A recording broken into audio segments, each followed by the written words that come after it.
আল্লাহ রাব্বুল আলামিন পরে বলেছেন ওয়াল্লাযীনা হুম আলা সালাওয়াতিহিম ইউহাফিজুন। প্রথমটা বললেন খুশুর কথা, আর 6 নম্বরটা এসে বলছেন যারা সালাতের হেফাজত করে। সালাতের হেফাজত করে কারা? হেফাজত বলতে কি বলে? আল মুহাফাজাতু তাকুনা আউয়ালা ওয়াক্তিহা।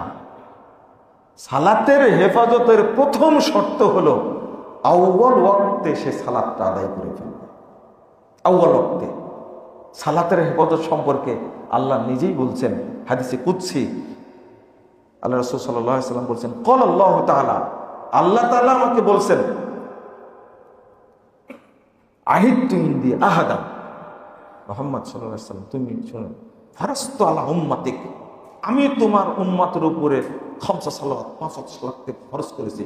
ওয়াহিদতু ইনদি আহাদা, আর আমি একটা অঙ্গীকার করেছি, একটা অঙ্গীকার, মান জাদা ইউহাফিজু আলাইহিন্না লিওয়াক্তিহিন্না আদখালতুহুল জান্নাহ। যে ব্যক্তি 5 ওয়াক্ত সালাত আউয়াল ওয়াক্তে পড়ে আমার কাছে আসবে, আমি ওয়াদা করেছি তাকে আমি জান্নাত দান করব। দেখেন, হজ করলেও জান্নাতে যাবে মানুষ, কিন্তু আল্লাহ ওয়াদা করেন না আমি তাকে জান্নাত দিব। যাকাত দিলেও মানুষ জান্নাতে যাবে, কিন্তু আল্লাহ ওয়াদা করেন না আমি তাকে জান্নাত দেব। সিয়াম পালন করলেও জান্নাত যাবে মানুষ, কিন্তু আল্লাহ ওয়াদা করেন না আমি তোমাকে জান্নাত দেব। যদি কেউ যদি আউয়াল ওয়াক্তে 5 ওয়াক্ত সালাত আদায় করে, আল্লাহ ওয়াদা করছেন আমি তাকে জান্নাত দেব। এটি হলো সালাতের হেফাজত। আরো আছে, আল্লাহ রাসূল সাল্লাল্লাহু আলাইহি ওয়াসাল্লাম মান হাফাজা খামসা সালাওয়াত ফি উযুইহিন্না ওয়া রুকুইহিন্না ওয়া সুজুদিহিন্না ওয়া ওয়াক্তিহিন্না ওয়াজাবাত আলাইহিল জান্নাহ।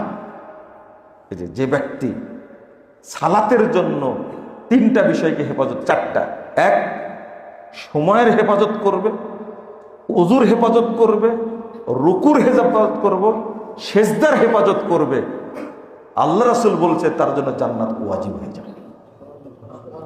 পরের হাদিস আসছে হুররিমাত আলাইহিন নার, যে ব্যক্তি 4টা জিনিসের হেফাজত করবে আল্লাহ তার উপরে জাহান্নামকে হারাম করে দেবে। তাহলে সালাতের হেফাজত পরে বললেন, শুধু এটা ভাষাটা কি, আল্লাযীনা হুম আলা সালাওয়াতিহিম ইউহাফিজুন। সব সালাতকে হেফাজত করতে হবে।